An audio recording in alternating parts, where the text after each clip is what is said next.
সকালে কাজে আসার পরে দুইজন মিস্ত্রিকে দুই কাজ দিছি। একজন সিলার রেডি করতেছে, আরেকজন পুটিং কাটার জন্য পুটিং রেডি করতেছে। পুটিংটা হয়েছে চকের পুটিং। এই বিল্ডিংয়ে আমরা চকের পুটিং দিয়ে পুটিং কাটতেছি, যেখানে মূলত চক বেশি থাকবে, পাট্টি অল্প থাকবে।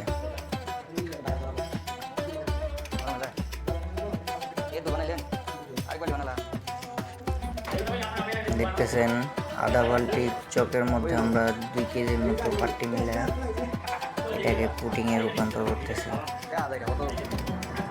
ভালোভাবে মিক্স করে নিয়ে তারপরে দুইজনকে কাজে পাঠিয়ে দিলাম অন্য জায়গায়, এবং আমি সাথে আরও দুইজনকে নিয়ে চলে গেলাম একটি ফ্ল্যাটে। ফ্ল্যাটটা রং করার আগে আমরা যেসব জায়গায় ইলেকট্রিক লোকেরা নতুন প্লাস্টার করেছে সেই জায়গাগুলো আমরা ঘষে মেজে সিলার মেরে দিচ্ছি, এবং যেসব দেওয়ালে ময়লা লেগে গেছে ইলেকট্রিক কাজ করার জন্য গ্রাইন্ডিং মেশিন চালায় ওরা, মেশিন দিয়ে দেওয়াল কাটার ফলে দেওয়ালের লাল ইটার কণা লেগে গেছে, সেগুলো অবশ্যই পরিষ্কার করে নিতে হবে। তার আগে আমরা পাথর দিয়ে ঘষে, ফ্রিজ কাগজ দিয়ে ঘষে সেখানে আমরা সিলার মেরে দেব,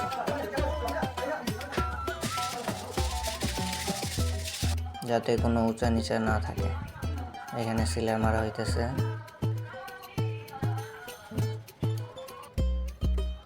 তারপর আমরা পুরো ফ্লোরটা ঝাড়ু দিয়ে নিব, যাতে কোনো ময়লা না থাকে।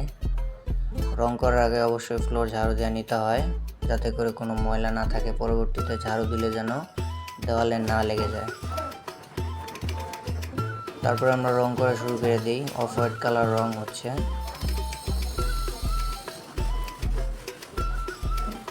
পুরো ফ্ল্যাটটা রং করতে প্রায় 1 দিন টাইম লেগে যায়, অনেক বড় ফ্ল্যাট।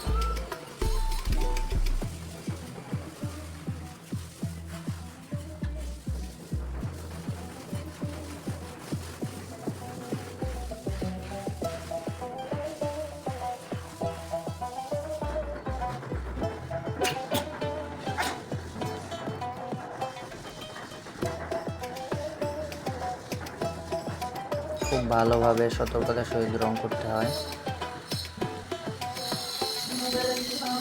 দক্ষ কারিগর ছাড়া এগুলো রং ডেভেলপার বিল্ডিং উঠে এখানে দরজায় যাতে রং না পড়ে তাই বিশেষভাবে খেয়াল রেখে ধীরে ধীরে রং করা হচ্ছে।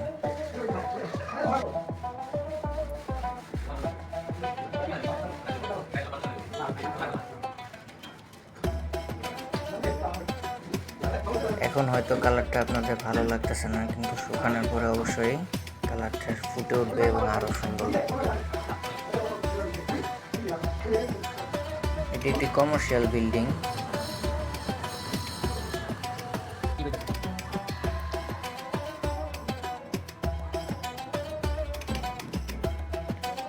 এখানে আমাদের কন্ট্রাক্টর চলে আসছে, যিনি নিজে তদারকি করতেছেন কাজটা।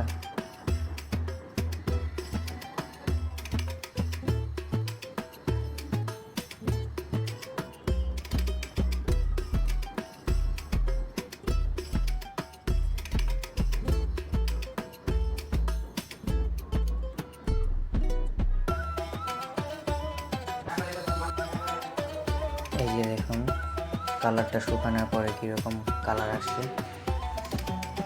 আলহামদুলিল্লাহ, সুন্দর কালার।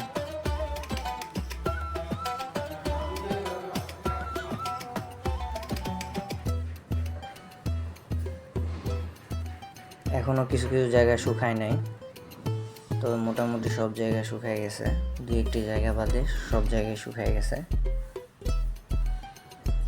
এখানে আমাদের জানলার কোবলা রং করা হইতেছে। সুন্দর একটা ফিনিশিং আসছে।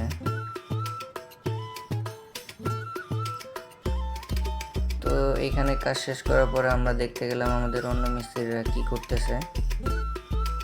এখানে স্কাটিং ঘষে সিলার মেরে দেওয়া হচ্ছে।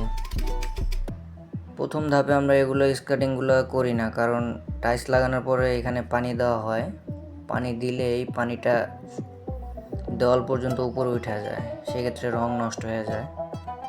তো সেই জন্য আমরা এগুলো রেখে দিই। পরবর্তীতে টাইলসে পানি দেওয়া হলে দেওয়াল শুকানোর পরে আমরা এগুলা পুনরায় সিলার মেরে আবার পুটিং কেটে দিই। তো সেটাই করা হচ্ছে, সিলার মেরে দেওয়া হচ্ছে।